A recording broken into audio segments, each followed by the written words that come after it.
Muslims should vote for candidates that are willing to advance his religious agenda. These messages may be by Singaporeans, but we should also reject them.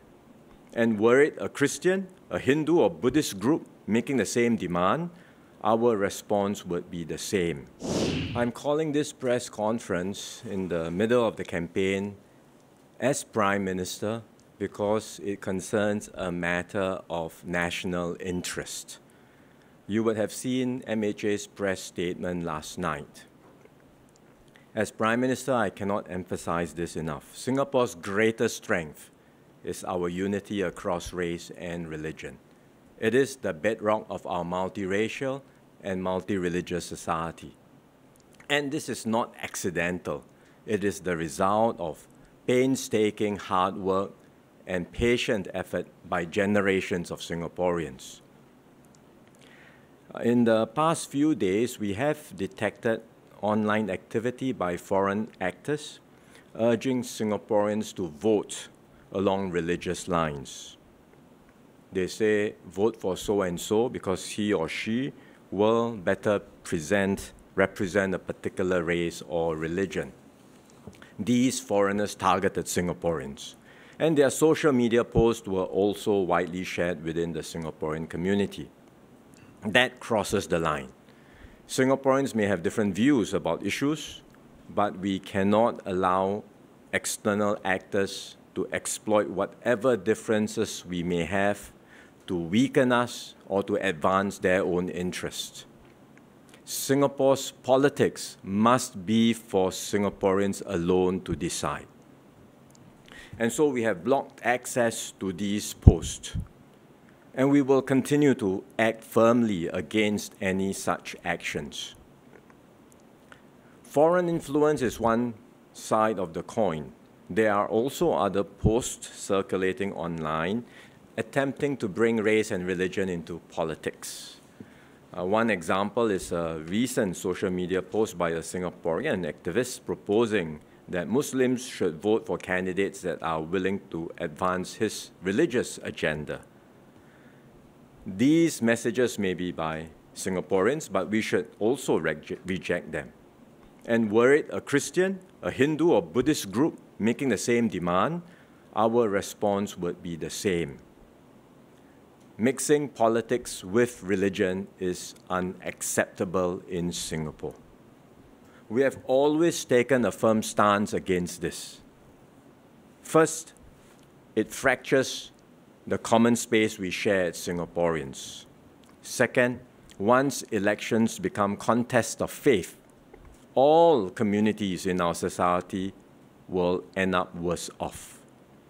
Third, external powers will seek to exploit these fault lines to advance their own agendas. And as we have already seen, these challenges and threats are very real.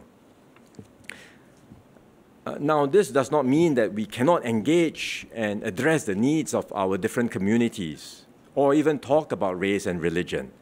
I myself make a point to engage these different communities. I know it's harder for our minority groups, as it is in any multiracial society, and I'm grateful for their efforts in upholding our social compact in Singapore.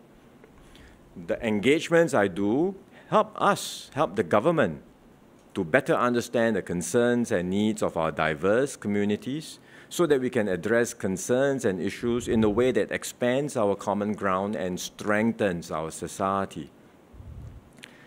But such engagements are very different from identity politics, which we should firmly reject. What is identity politics? Identity politics means candidates and MPs appealing for support on the basis of race or religion and championing the interests of that particular group over other groups and over everything else.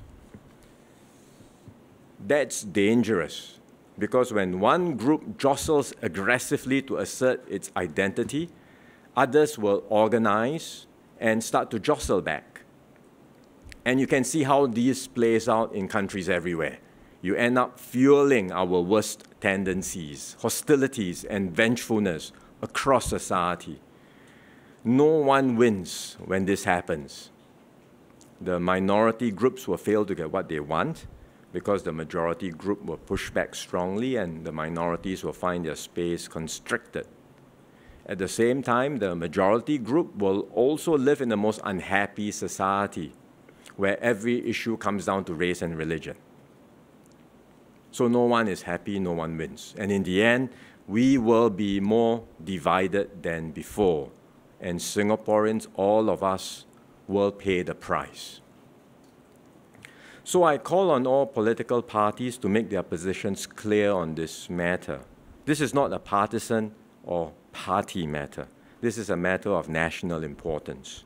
In particular, I invite the leaders of all political parties to make their stand clear, not just on foreign interference, but on two fundamental principles. First, that identity politics has no place in Singapore.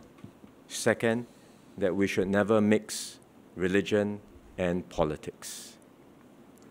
At the end of the day, whatever our differences, we are all Singaporeans first and foremost.